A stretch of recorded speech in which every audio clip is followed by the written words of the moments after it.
各位街坊老友大家好，我係岑師財富課堂。今日我先問大家一個問題，一個人到70歲到底點樣先算真正嘅人生贏家？如果而家我行去街頭問100個人，我相信超過90%嘅人都會答有錢有坐，仔女有出息。呢啲講法對唔對？對，只係講中一半。但係我研究命理咁多年，越來越發覺大眾其實都答錯咗。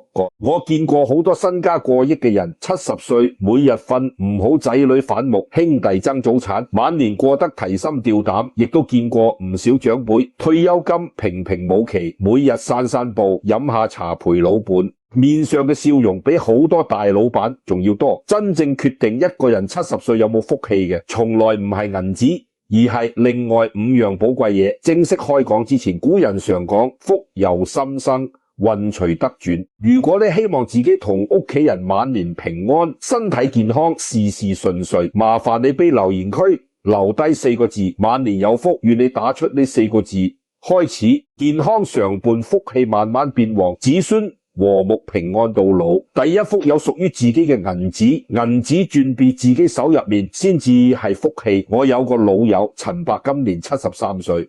佢年輕時做五金生意，儲落一筆積蓄，喺台北買咗一間公寓。60歲嗰年，個仔要結婚，辛苦講間屋太細，想換大間一啲。陳伯心一軟，將舊屋賣掉，所有銀紙全部撥俾個仔，自己搬過號同仔一齊住。一開頭還好，但時間耐咗，辛苦嘅面色越難忍睇。有一次陳伯感冒發燒，想去看醫生，同個仔講想拎2000塊看診。個仔仲未開聲，辛苦就個 B 隔離插一句：阿爸，你上個月唔係仲剩幾百塊嗎？點解咁快就使晒？陳伯同我講起呢件事嘅時候，眼眶紅晒。佢講：我呢一世人從來未試過咁難過，唔係區2000塊嘅問題，係我突然醒覺，連睇醫生嘅錢都要伸手同人哋討喎。嗰晚陳伯瞓 B 床度，如轉反側瞓唔着。佢諗起自己年輕時幾風光，客戶請佢食飯，從來唔使睇菜單，想點咩就點咩。同行缺周，轉銀紙同佢借，佢連借據都唔使人哋寫。但係而家呢，2000塊，淨係2000塊都要猶豫大半日先夠膽開口，仲要俾辛苦咁樣講一句。佢同我講：岑師，嗰晚我喊咗，係我60歲之後第一次落眼淚。大家試下諗下。一個70幾歲嘅長輩，年輕時捱生捱死打棒，將最好嘅一切都留俾仔女，到頭來連睇醫生都要睇人哋面色嗰種滋味，比身體病痛仲要難受。後尾佢偷偷揾我傾偈，我建議佢將退休金賬戶獨立分出嚟，每個月固定存一筆錢，只入唔出。佢聽晒我嘅建議，慢慢儲咗2年，手入面又有一筆完全由自己話事嘅積蓄。佢同我講：岑師，我而家個心踏實好多，就算名下淨係得2萬塊，我都唔使再驚惶。易經有句說話：自天佑之，吉無不離。好多人誤解呢句話，以為上天會無條件庇佑你，但其實真正嘅意思係你自己企得穩，有底氣，上天自然會扶持你。銀紙亦都一樣，真正屬於你嘅財，唔係簿紙上面嘅數字，而係自主權。你手入面有多少積蓄唔重要，重點係使錢嘅時候，需唔需要開口求人？我另一個客人林太太，今年78歲，先生走得早，獨自一個人住，每個月退休金2萬出頭，唔算多，但佢從來唔伸手向仔女討。佢同我講：我每個月固定存5000塊做醫藥備用金，剩低嘅錢啱啱夠日常開銷。個仔同新婦每禮拜翻嚟探我一次，帶啲水果陪我食一餐飯，大家相處得好開心。佢講呢番說話嘅時候，面上掛住笑容。銀紙唔多，但呢筆錢係佢最大嘅底氣。佢唔使問任何人可唔可以俾我使唔使錢，自己話晒事。有一次佢睇中一件外套3000幾塊，二話不說直接買落，着出門之後隔籬鄰舍都講好睇。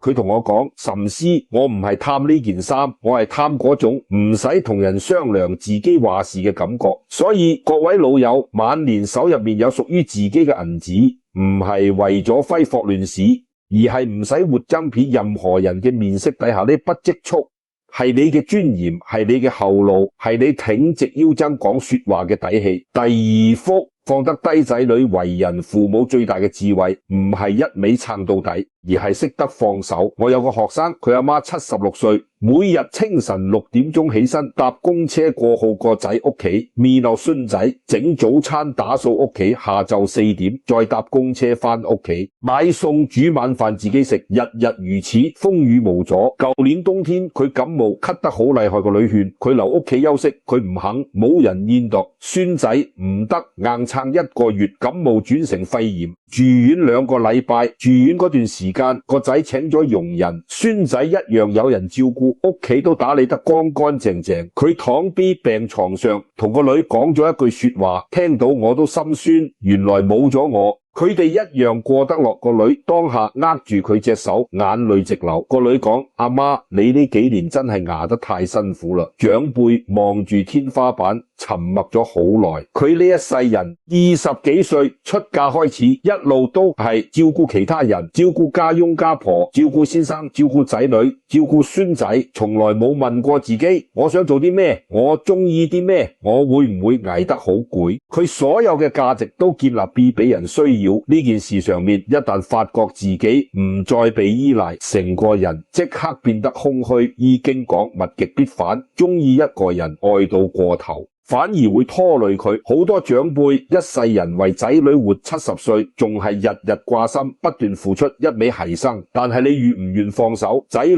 就永長不大，凡事都幫佢哋安排妥當，佢哋自然覺得一切都理所當然。等到你真係身體唔好喐唔動嗰日，佢哋反而唔識得點樣照顧你。我識得一位退休校長，同自己訂咗一條規矩，仔女嘅私事淨係俾建議，唔幫佢哋做決定，孫仔嘅事只會搭把手幫忙，絕唔包辦所有。辛苦同佢抱怨個仔，佢淨係聽，唔會插嘴評論。個仔同佢借錢投資，佢問清楚金錢用途之後，叫個仔自己做決定。今年佢75歲，3個仔女治意都穩定，每個月輪流請佢食飯。佢講：我幾時最輕鬆？就係我唔再覺得冇我唔得嗰一刻。有一件細節我印象好深，佢個仔有一次工作遇到難關，打電話揾佢問意見。佢聽完之後講：呢件事我冇相關經驗，你自己拿主意就得，就算做錯咗都唔緊要，屋企永遠有你一餐熱飯。個仔聽完沉默咗一陣，講：阿媽，多謝你肯相信我。大家睇得出佢唔係唔愛仔女，只係換咗一種方式去疼惜佢，唔會用愛窮住仔女，仔女反而更願意同佢交心。佢唔插手仔女嘅人生選擇，仔女反而更尊重佢嘅意見。放手唔係唔愛，只係換一種更成熟嘅方式去愛。第3福，清靜簡單嘅人際圈，身邊少一個惹是非嘅，小人就多一分屬於自己嘅福氣。大家有冇遇過呢類人？同佢傾完偈，心情無緣無故變得低落，講說話永遠酸溜溜，明明好似關心你，聽落卻句句挖苦，永遠不停抱怨，成日覺得成個世界都冬代咗自己。我有個70歲嘅客人，報名參加社區歌唱班，本來只係想揾樂子開下心，點知班入面有一位大子，日日坐佢隔離講人是非，講呢個人有問題，嗰個人虛技假客套。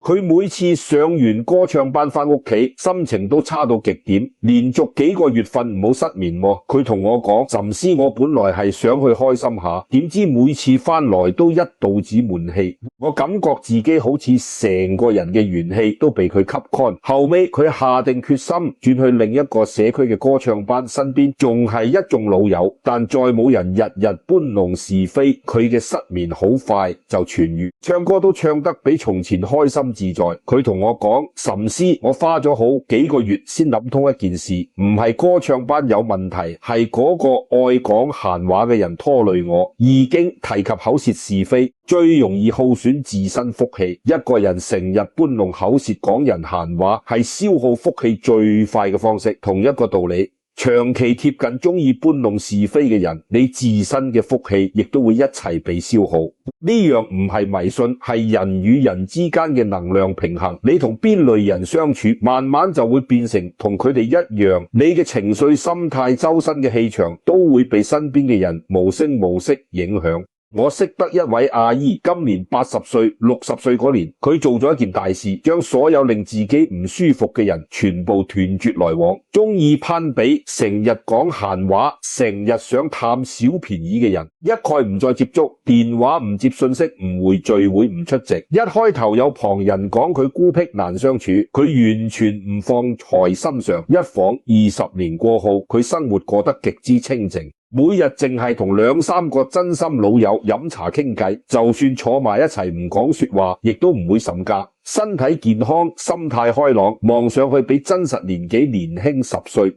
佢曾經同我講過一句說話，我一直記喺心入面。我到咗呢個年紀，已經冇多餘時間浪費喺唔值得嘅人身上。佢仲講，從前我會驚旁人講我難相處，而家我完全唔在乎。只要你令我覺得壓抑唔自在，我就會同你保持距離。呢段晚年日子係屬於我自己，唔係為咗討好其他人。人到晚年，身邊圈子乾淨，個心先會清淨，個心清淨，福氣自然會到嚟。你唔需要認識好多朋友，你需要嘅係真心相待、品性良善嘅老友。第4福身體，仲可以自己照顧自己，能夠自理生活，就係人晚年最大嘅福報。我見過好多長輩，年輕時用身體換銀紙，到晚年就只能夠用銀紙換身體健康。一到70歲，身體突然垮落，從此離唔開輪椅，離唔開各式藥丸，離唔開傭人看護。食嘢要人餵，出門要人推，連去洗手間都要人扶。嗰種感受，只有親身經歷過嘅人先會明白。唔單止係身體痛楚，更係屬於自己嘅尊嚴，一點一滴被搣奪。你唔再係獨立自主嘅自己，反而變成身邊仔女嘅負擔。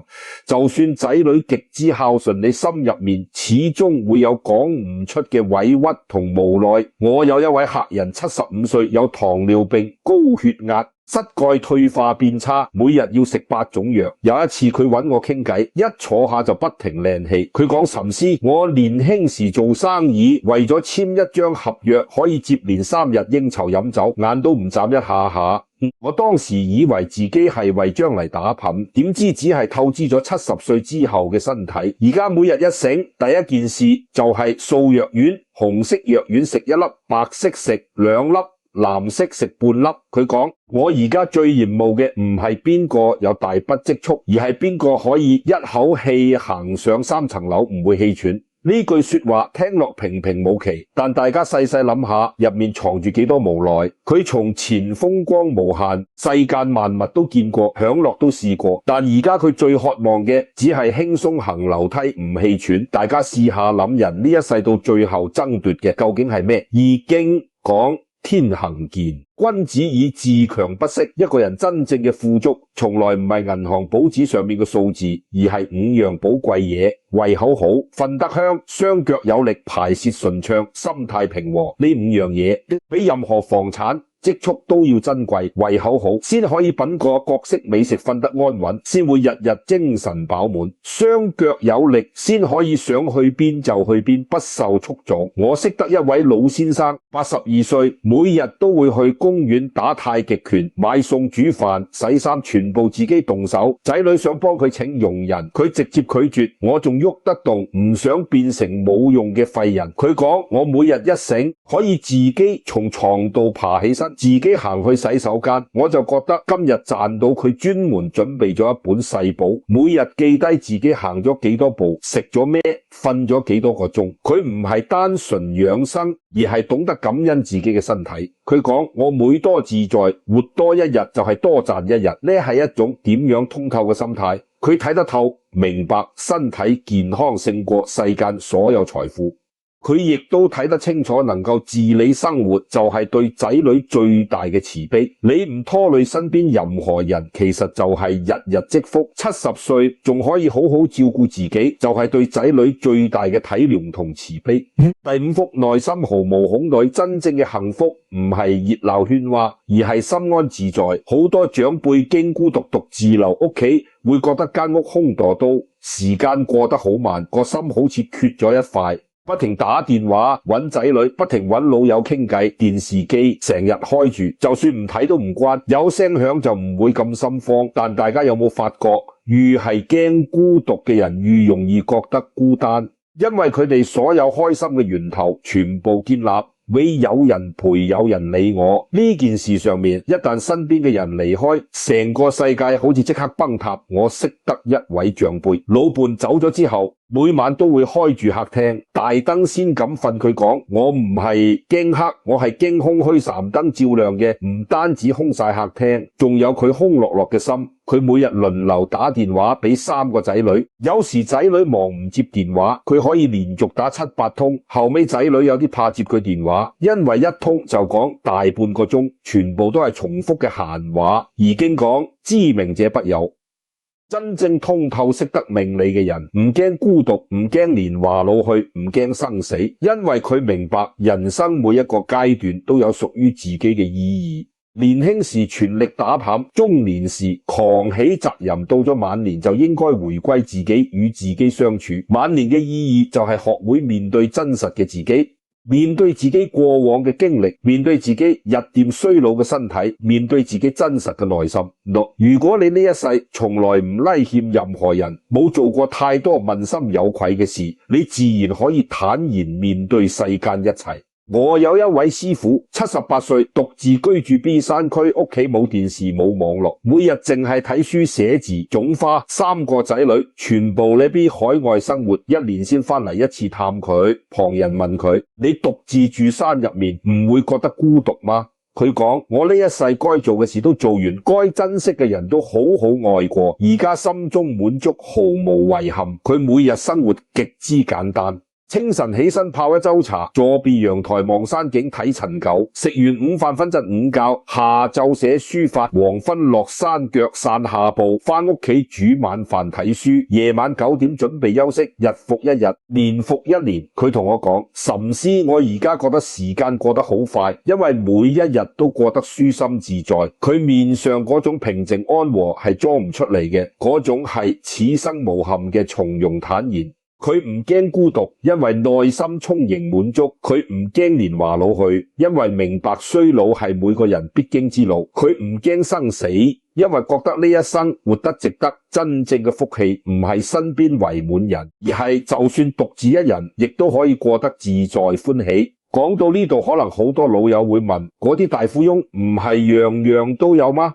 點解佢哋晚年反而冇福氣？我同大家講一個真實道理。就算係全球最有錢嘅人都買唔到一夜安穩，好瞓秦始皇再多權勢都買唔到長生不老，億萬富翁積蓄再多都買唔到自在2個字。我識得一位企業老闆，身家幾十億，70歲，仲日日開會應酬，不停打頻餓，因為佢唔敢停下腳步，一停下來，佢就唔知自己存在嘅價值係咩。佢辦公室掛住一幅字，運籌帷幄，但我清楚，佢每晚都要食安眠藥先瞓得着。佢太太曾經同我師母講過一句說話，我先生從來冇一日係真正放鬆自在。我亦都見過一位退休官員，冇人再登門拜訪之後，抑鬱咗好幾年，因為佢從前所有自我價值都建立願邊旁人需要佢呢件事上面。從前行去邊都有人叫一聲長官，而家去菜市場買餸，冇人認得佢。佢同個仔講，我好似一夜之間老咗10歲。呢類人有錢有明星有社會地位，但始終缺乏內心安全感。佢哋絕對唔係真正嘅人生贏家。真正嘅人生贏家係擁有呢5樣特質嘅人。第一，手入面有自主支配嘅銀紙，唔使睇任何人面色。第二，放得低仔女，疼惜佢哋，但唔會用愛撳住佢哋。第三，身邊人際圈乾淨簡單，遠離搬弄是非嘅小人，保有內心清靜。第四，身體健康可以自理生活，行得食得瞓得呢就係最大福氣。第五，內心毫無恐懼，唔驚孤獨，唔驚老去，唔驚生死獨處，亦都自在安樂。今日同大家拆解咗5樣晚年福氣。第一，有屬於自己嘅積蓄，唔使看人面色。第二，懂得放手仔女，愛佢哋但唔束縛。第三，交友圈子乾淨，遠離是非，守住內心安寧。第四，身體能夠自理，能走能思能安睡便是福。第五，內心毫無恐惱，不怕孤獨，不怕年老，不怕生死。呢5條大家中咗幾條？如果中咗3條以上，我真心恭喜你，你嘅晚年生活已經勝過好多身家豐厚嘅有錢人。如果而家仲未達到，亦都唔使灰心，由今日開始慢慢調整自己，一切都仲有機會。年輕時修身積德，中年時修煉內心，到咗晚年屬於你嘅福氣自然會到來。